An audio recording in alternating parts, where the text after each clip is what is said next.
Hi guys, this is Victoria, ISTP Mom. I'm here today to share a new video with you. I know it's been a while since my last one, and usually I have more poignant videos about more specific topics, I guess. At least in my head I do. Or the ones I haven't even put out yet, I do. But today I wanted to share about how I experienced part of the love of Christ on the cross. And that was through my birthing experience. And it all started with weeks before my birthing experience with my third child. I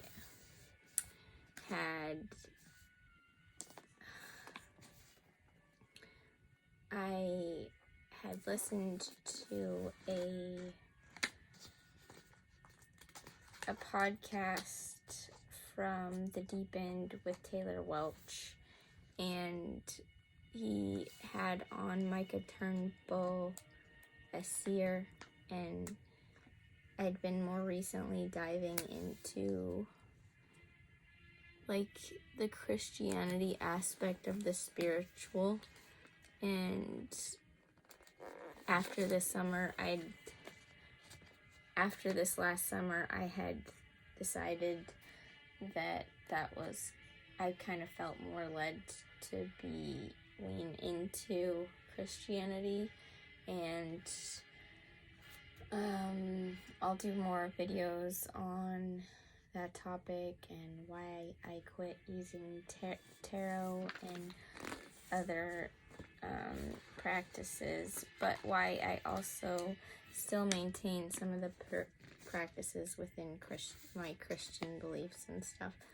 So it's not all like,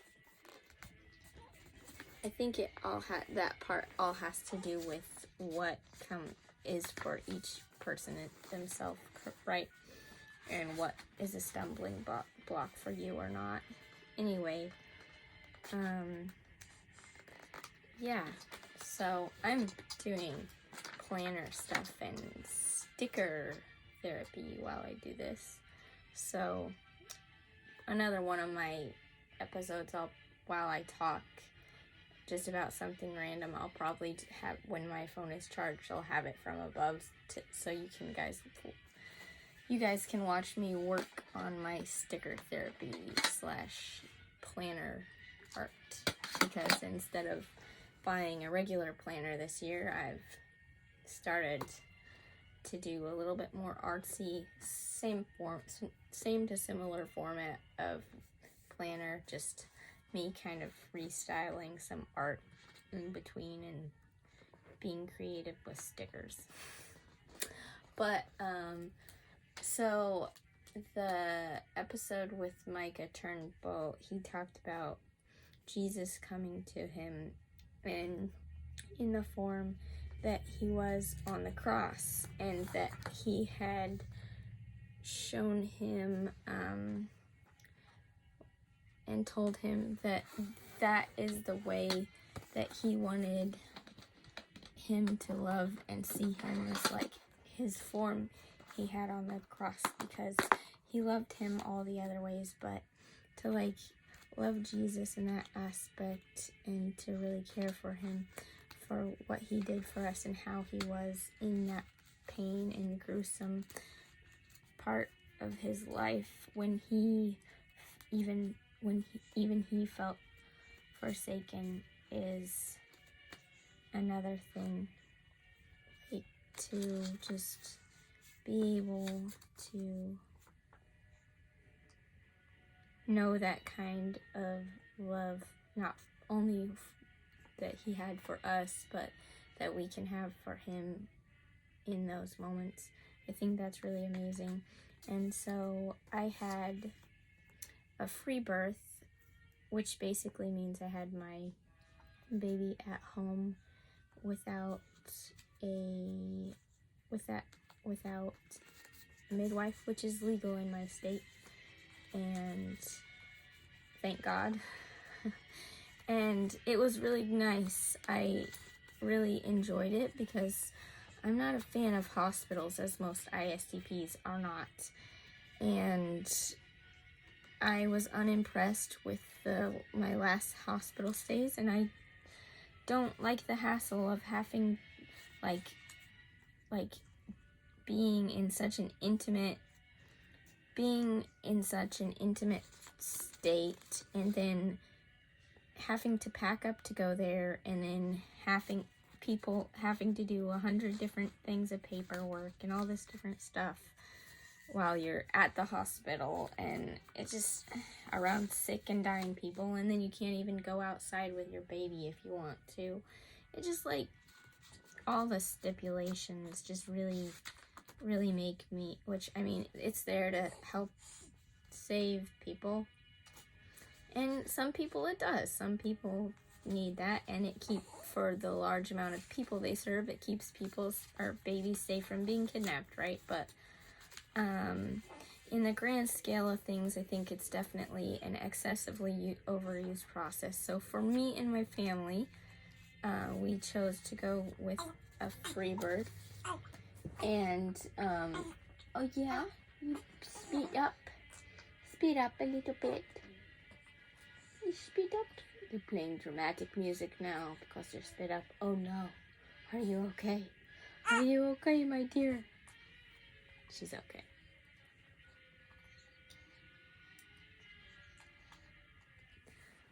Anyway, so I went with a home birth, and for me it was nice because I didn't have to go anywhere. I knew I was gonna have my baby that day, even though I don't experience excessive amount of labor pain. I can just tell when I'm starting to go into labor, and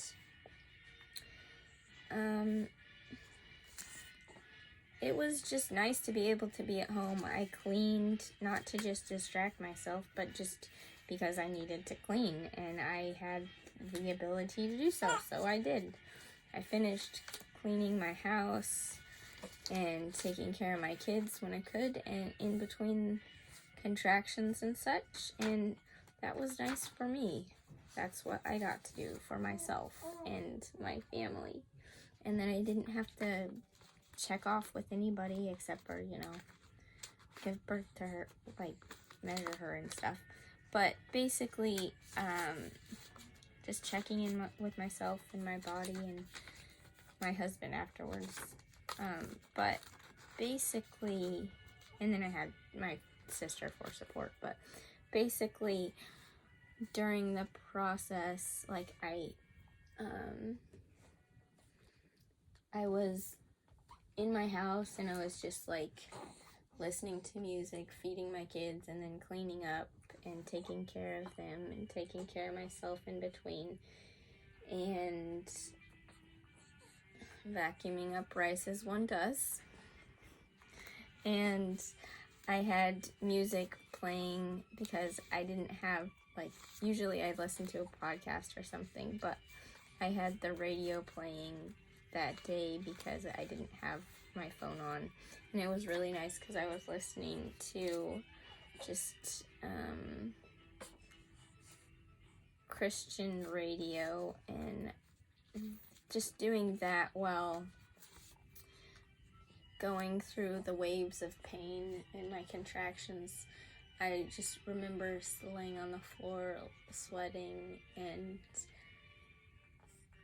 just praying and listening to music and remembering what Micah Turnbull said about meeting Jesus like that. And for me, I really had wanted to have one of the blissful orgasmic, hi there, sweetie pie, you're so beautiful, yes you are, blissful orgasmic births that most women talk about. And I think for me, if I ever do get there, I get there. If I don't, I don't. But for me, I think if I do get there, I would have had to learn this first, is understanding the level that, in some degree, the level of pain that we experience as mothers is just some slight measure of pain, the pain that Jesus went through on the cross when dying for us, and that feeling that love that he had for us and giving his life for us is like we get to feel that while bringing our children into the world is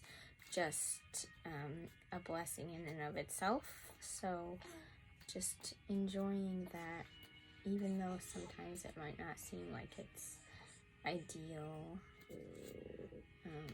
that we can still appreciate it for what it is. And yeah, so I like that, and that's about how I experienced more of the love of Christ. And I'll probably share more of my birthing story. There's not much other than that. I guess I can share now. But I basically, a few days leading up to giving birth, I could tell that I was going to have my daughter, because like I had felt her drop a few weeks before, but then I felt her more. And then the day before, I felt just endorphins burst, I guess, or a burst of endorphins, and I was a little bit more agitated, and I felt high kind of, and like in cleaning mode. And so the next day, basically, I didn't feel a lot of pain. I slept fine, and then in the morning I started slowly feeling the pain, and then it just throughout the day got closer and closer together. And then within like an hour to an hour and a half, it got really, really more intense. And then I just had her in the bathroom. I planned to have her in the bath, but